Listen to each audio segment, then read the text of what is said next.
Как это работает? Сегодня в выпуске. Дровяные печи. История с пылу с жару.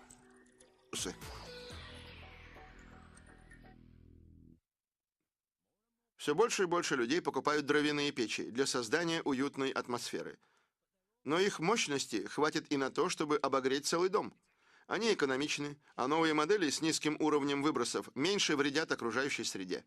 Мы расскажем, как они работают, чтобы у вас потеплело на душе.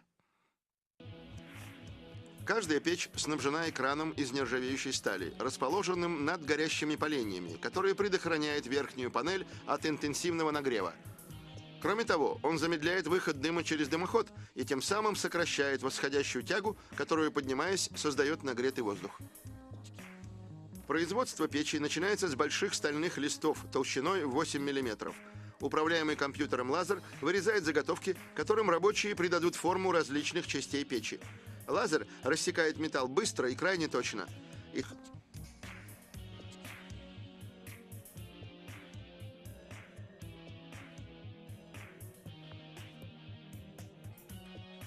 Теперь корпус фиксирует на станке для последующей сварки. Приварив фронтальную стенку к корпусу, приступают к воздухозаборнику, через который необходимый для процесса горения кислород поступает в печь. Затем приваривают верхнюю панель, экран и воздушные каналы, которые располагают рядом с крышкой для подачи кислорода для горения. Качество сварки в дровяных печах имеет огромное значение, потому что швы должны быть достаточно прочными, чтобы выдерживать высокие температуры.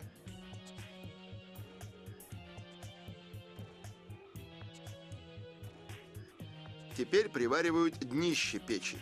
Через отверстие в центре золу сметают в расположенный снизу зольник. Затем приваривают хомут, стальное кольцо, с помощью которого к печи присоединяют дымовую трубу, что ведет к дымоходу. После этого рабочие прикручивают плиту к сварной подставке, также изготовленной из стали. Тем временем идет работа над дверцей. По периметру дверной рамы приклеивают стекловолоконную ленту с помощью клея на силиконовой основе, устойчивого к высоким температурам. Лента не дает воздуху просачиваться через дверь и раздувать пламя сверх меры. После установки запирающей ручки приваривают петли.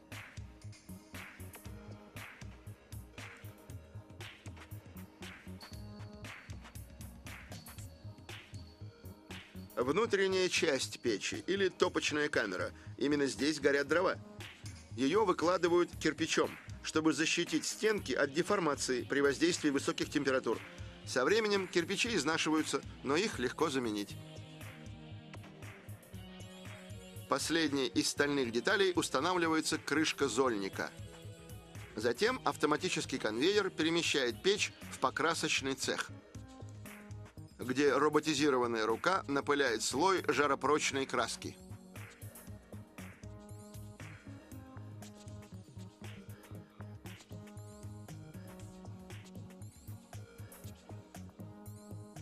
Когда краска высыхает, рабочий снимает дверцу, чтобы установить стеклянную панель.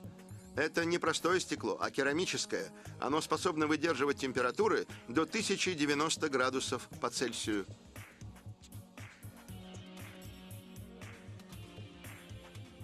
Когда стеклянная панель установлена, крепят декоративные элементы и информационные наклейки.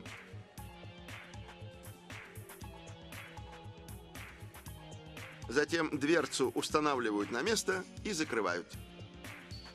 Наклепывают логотип компании и фиксируют вентилятор на задней стенке. Вентилятор распространяет тепло, которое генерирует печь.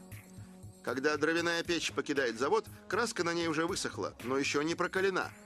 Жар прокалит ее, когда вы в первый раз растопите печь. А теперь пришло время устроиться в кресле, вытянуть ноги и насладиться уютом.